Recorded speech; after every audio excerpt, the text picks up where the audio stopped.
Hello guys, നമ്മളങ്ങനെ രാവിലെ തന്നെ തെങ്കാശിയിൽ നിന്ന് തിരുനെൽവേലിയിലേക്ക് പോകണം കേട്ടോ. 2 ദിവസം നമുക്ക് തെങ്കാശിയിലാണ് സ്റ്റേ. ഇന്നലെ നമ്മൾ ഇവിടെയായിരുന്നു നിന്നത്. അപ്പോൾ ഇന്നലെ നമ്മൾ തെങ്കാശിയിലെ പ്രധാനപ്പെട്ട സ്ഥലങ്ങളെല്ലാം തന്നെ കണ്ടു കഴിഞ്ഞു. അതിൻ്റെ വീഡിയോസൊക്കെ തൊട്ട് മുന്നേ അപ്ലോഡ് ചെയ്തിട്ടുണ്ട്. അപ്പോൾ കാണാത്തവരൊന്നും കാണാൻ മറക്കല്ലേ. അപ്പോൾ ഇന്ന് നമ്മൾ തിരുനെൽവേലിയിലേക്കാണ് പോകുന്നത്.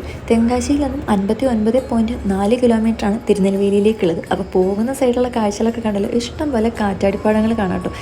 പ്രതീക്ഷിതമായിട്ടാണ് ഒരു ജെറ്റ് വിമാനം കൂടെ പറക്കുന്നത് കാണുന്നത് കേട്ടോ. നമ്മൾ ആദ്യം തന്നെ ഇന്ന് പോകുന്നത് തിരുനെൽവേലിയിലെ നെല്ലയ്യപ്പർ ടെമ്പിളിലേക്കാണ്. അവിടെ എത്തിക്കഴിഞ്ഞിട്ട് ക്ഷേത്രത്തിലേക്കുള്ള വഴി കണ്ടെത്താനായിട്ട് ലേശം പണിപ്പെട്ടു. കാരണം ക്ഷേത്രത്തിന് ചുറ്റുവട്ടത്തും കച്ചവടങ്ങളും കടകളൊക്കെ ആയതുകൊണ്ട് ഓരോ വഴിയാണ് ഗൂഗിൾ മാപ്പ് ഓരോ സമയത്ത് കാണിക്കുന്നത്. അങ്ങനെ ഈ പൊത്തു പോലത്തെ വഴിയിലൂടെ കയറി 2 വശത്തുമായിട്ട് ഇഷ്ടംപോലെ കടകളും വീടുകളൊക്കെ ഉള്ളൊരു സ്ഥലമാണ് കേട്ടോ. അങ്ങനെ ചെന്ന് നമ്മൾ മെയിൻ റോഡിലേക്ക് അങ്ങ് എത്തി. ഇങ്ങനെ കുറേ റോഡുകളെടുത്ത് എത്തിക്കഴിഞ്ഞാൽ പിന്നെ ഗൂഗിൾ മാപ്പ് ഒരു പണി പറ്റിക്കും. പിന്നെ നോക്കുന്നത് ഞാനും ആയതുകൊണ്ട് തന്നെ പറയാൻ വേണ്ട, 100 അടുത്ത് കൂടെ പോയി തിരിയും കേട്ടോ. അങ്ങനെ ചെന്ന് നമ്മൾ ബൈക്ക് അവിടെ പാർക്ക് ചെയ്ത് വെച്ചു. ഇവിടെ എന്തോ ഒരു പരിപാടി ഉണ്ടെന്ന് തോന്നുന്നു. കാരണം കുറേ പേര് പല യൂണിഫോമൊക്കെ ഇട്ട് കുറേ സ്ക്വാഡുകളുണ്ട്. പിന്നെ ഇഷ്ടം പോലെ പോലീസുകാരുണ്ട്. എന്തോ ഒരു ഉത്സവത്തിനോടനുബന്ധിച്ച സമയത്താണ് നമ്മളതിലും ചെന്നിട്ടുള്ളത്.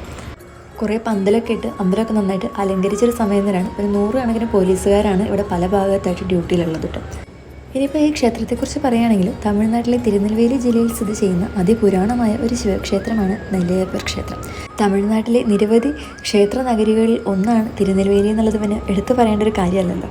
ഈ ക്ഷേത്രത്തിലെ ശില്പങ്ങളും പിന്നെ വലിയ ഗോപുരങ്ങളും മ്യൂസിക്കൽ പില്ലേഴ്സൊക്കെയാണ് ഇവിടുത്തെ പ്രധാന ആകർഷകങ്ങളെന്ന് പറയുന്നത്.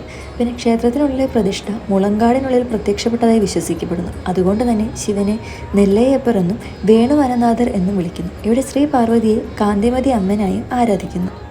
തഞ്ചാവൂരിനും രാമേശ്വരത്തിനും ഉള്ളതിന് സമാനമായിട്ട് നന്ദി മണ്ഡപത്തിൽ നന്ദിയുടെ സാമാന്യം വലിപ്പമുള്ളൊരു പ്രതിമയും ഒറ്റക്കല്ലിൽ തീർത്ത 2 കൂറ്റൻ തൂണുകളുള്ള നന്ദി മണ്ഡപത്തിന് സമീപമുള്ള മണിമണ്ഡപവും ക്ഷേത്രത്തിൻ്റെ പ്രത്യേകതകളാണ്. ഊഞ്ഞാൽ മണ്ഡപം, ആയിരങ്കാൽ മണ്ഡപം തുടങ്ങിയവയാണ് മറ്റ് പ്രധാന മണ്ഡപങ്ങൾ. ഈ ക്ഷേത്രത്തിൻ്റെ പൂജാസമയം എന്ന് പറയുന്നത് രാവിലെ 5:30 മുതൽ ഉച്ചയ്ക്ക് 12:30 വരെയും വൈകുന്നേരം 4 മുതൽ രാത്രി 8:30 വരെയാണ്. തിരുനെൽവേലി ജില്ലയിൽ താമ്രപരണി നദിയുടെ വടക്കൻ തീരത്തായിട്ടാണ് ഈ ക്ഷേത്രം സ്ഥിതി ചെയ്യുന്നത്. കുറേ സ്ഥലങ്ങളിലൊന്നും തന്നെ വീഡിയോ എടുക്കുന്നത് അലൗഡല്ല. അതുകൊണ്ടാണ്. അല്ലെങ്കിൽ ഇഷ്ടം പോലെ കൊത്തുപണികളും പ്രതിമകളും ഉള്ള ധാരാളം കാര്യങ്ങൾ ഈ ക്ഷേത്രത്തിലെ ചുറ്റും നടന്ന് കാണാനുണ്ട് കേട്ടോ. ക്ഷേത്രത്തിൻ്റെ യഥാർത്ഥ സമുച്ചയം നിർമ്മിച്ചത് പാണ്ഡ്യന്മാരാണെന്നാണ് വിശ്വസിക്കുന്നത്. അതേസമയം ഇന്നത്തെ കൊത്തുപണികൾ ചോളന്മാർ, പല്ലവർ, ചേരന്മാർ, മധുര നായ്ക്കർ എന്നിവർ ചേർന്നാണ് നിർമ്മിച്ചതെന്നും കരുതപ്പെടുന്നു.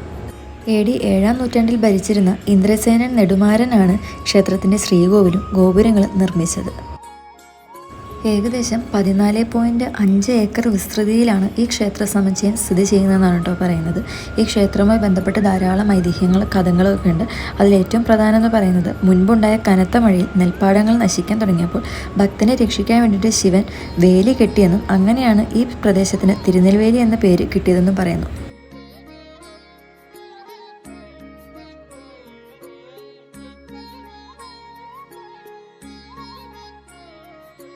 ക്ഷേത്രത്തിലെ പ്രധാന പ്രത്യേകതകളിലൊന്നാണ് അവിടെ മ്യൂസിക്കൽ പില്ലേഴ്സ് ധാരാളമായിട്ടുണ്ടെന്നുള്ളത് കേട്ടോ. അപ്പോൾ നമ്മൾ കൊട്ടി നോക്കി വിവിധ സ്വരങ്ങളാണ് ഓരോ തൂണിൽ നിന്നും നമുക്ക് കേൾക്കാൻ കഴിയുന്നത്.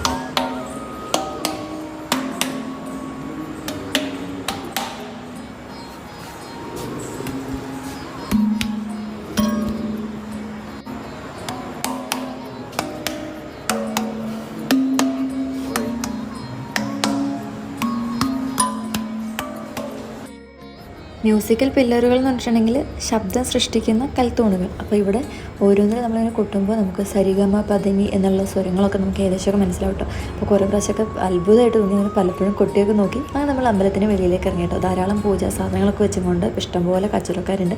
ഈ ഗോപുരത്തിൻ്റെ ഒക്കെ മുകളിൽ കൊത്തുപണികൾ കാണാൻ തന്നെ എന്ത് രസമാണല്ലേ. കുറേ കാണാനുണ്ട് ഈ ക്ഷേത്രത്തിൽ. അപ്പോൾ തിരുനെൽവേലിയിൽ വരുന്നവർ എന്തായാലും ഈ ക്ഷേത്രം ഉറപ്പായിട്ടും ഒന്ന് വന്ന് കാണണം.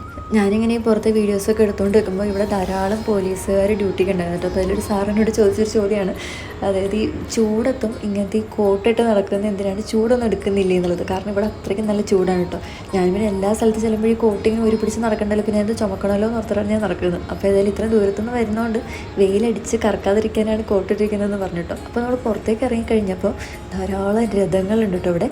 അതിപ്പോൾ ഉത്സവമായി ബന്ധപ്പെട്ട് കുറച്ചെന്തൊക്കെ പണികളൊക്കെ അതിൽ നടക്കുന്നുണ്ട്. എന്ത് രസമല്ല കാണാനായിട്ട്. അതിലുണ്ട് ഇഷ്ടം പോലെ കൊത്തുപണികൾ. ഈ രഥത്തിൻ്റെ ഒരു വലിപ്പവും അതിൻ്റെ ആ കയറിൻ്റെ വണ്ണമായിട്ട് എന്നെ അതിശയപ്പെടുത്തിയത്.